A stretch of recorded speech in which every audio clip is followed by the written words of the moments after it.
Dennis Money here with my co-host Phil Goldberg. Our guest today, Nahid Angha.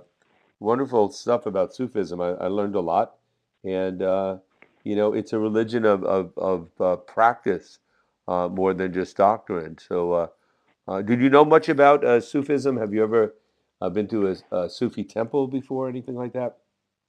I was at one, and I know Sufis. I know some Sufi teachers, sheikhs, Hmm. and I've encountered them as well in interfaith gatherings and so forth. But I think my first exposure to Sufism was when I was, really young and just sort of exploring mysticism and all the esoteric teachings, and I came across, I don't even remember how or where, um, but I remember, reading about it um, and just the discovery that it existed um, was a revelation. Hmm. Just as it was, in those days, it was a revelation to discover that there was something called Kabbalah and there were Christian mystics. Right, I mean, because that's not what we were familiar with. And right, whatever I knew about Islam,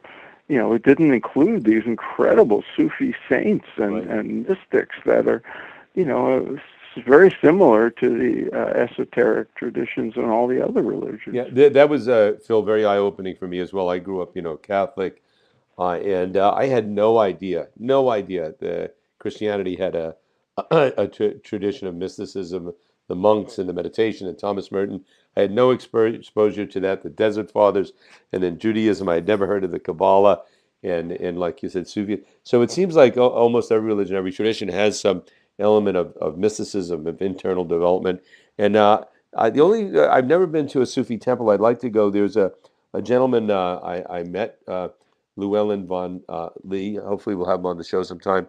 Who's an Hmm. American but runs the Golden Sufi Center in near San Francisco, and fascinating. And I think his tradition of Sufism isn't the dancing and all. It's more meditative. It's more inward.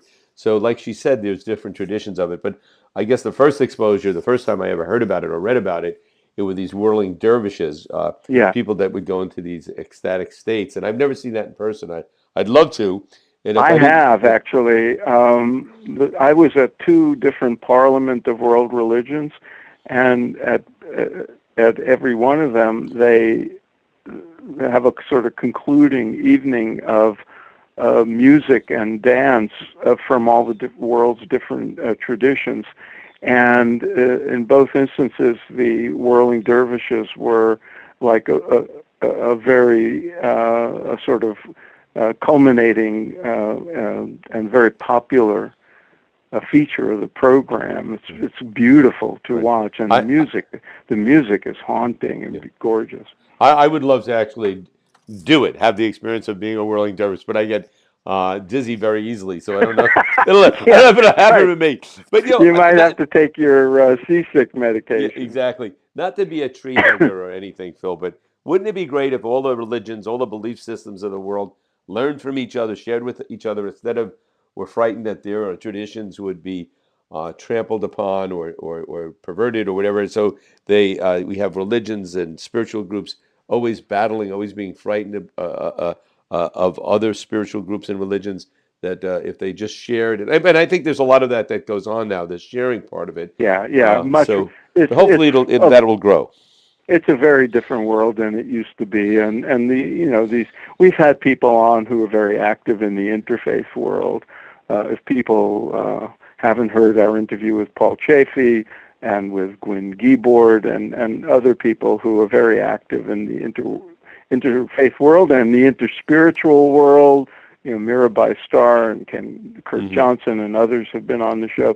There's a lot of that now, especially with young people and in Paul urban Chaffee, yeah. areas. Hmm. When people are exposed to other people, if you're at all open-minded, you don't feel a threat. You feel a curiosity, and you want to learn from each other. And that's going on at a much greater Hmm. rate than ever before.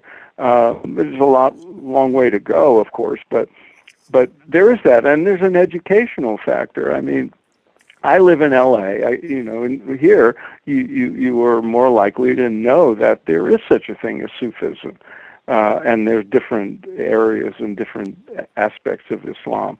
Whereas if you live in a more homogeneous culture, you may not be exposed to it. Right. I'd love to learn more.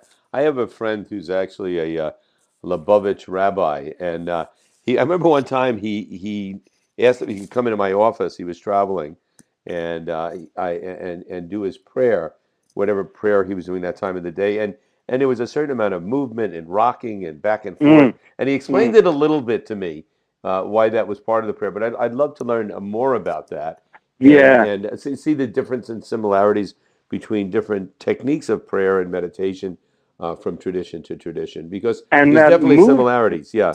Yes, and that movement piece is because people like you and me our uh, core spiritual practice has been silent meditation, Hmm. but there are other practices where movement is encouraged, and in some cases it's ritualized. So what you experience with the Rebbe, Jews call davening, and probably that's what he was doing. It'd be Hmm. the sort of rocking back and Racking back forth. and forth. Yeah. Yeah, and Sufis have these practices of movement, standing and sitting that go along with chanting and music. Obviously, we're familiar with kirtan and Buddhist chanting. In some cases, there's movement associated with it. Sometimes it's ritualized. Sometimes it's just free form. So, there's something about the integration of the body and the voice and the inner state that's probably very valuable when taught right and practiced right. Right. And I think if we look carefully, every tradition has that, and there's probably more of Yeah, these meditative technologies, these spiritual technologies than we're familiar with. And so we'll come again, across more and more. The other thing, you did pose to her the question, and it was interesting about how Sufism is accepted by the larger body of by traditional uh, Islamic folk. yeah. And yeah, it sounded like she didn't want to get into it too much, but apparently in countries like Iran now and all, I don't know how openly they can practice. The Baha'i Yeah, have the same issues in yeah. a number of Middle Eastern And countries. and I gather in Pakistan there's some issues, Hmm. with the treatment of Sufis, and I don't know what it's like in the Arabic cultures, Hmm. but they tend to some of the Arab cultures tend to be very strict about um, what they consider, the only acceptable way to, Right. to practice, the only acceptable belief system. And so there's not only discrimination against, the Christians and Jews, but other Muslims Right. who are not of the, sort of majority or the branch of Islam that's in power. So there's often more problem within religions, than there is across them. Right. Yeah, I mean, and it's interesting. Every Yeah, religion seems, there's a certain. and every spiritual group seems to have their fundamentalists, and those folks are usually not as open to Yeah, interpretation or orthodoxy. different. Yeah, orthodoxy. That it's this is not even Yeah, religions, but also even different spiritual groups are like that. That that's this is right. That's right. everybody feels that And they some have of it, the way. Yeah. and they have the right way, and they have to be protective of it and keep it pure in the way they see purity. But there's another element to this that I'm sure sociologists and historians look at, which is we talked about these esoteric groups being lesser known and often oppressed or by the majority of religion.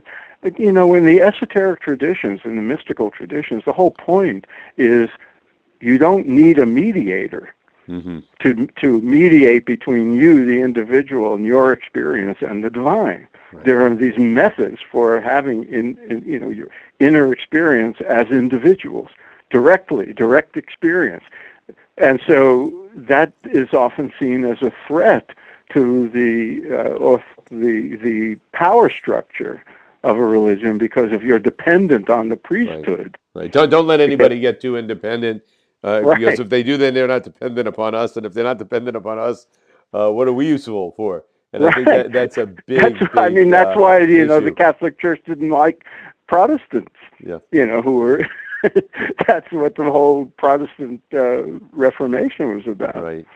Fascinating stuff.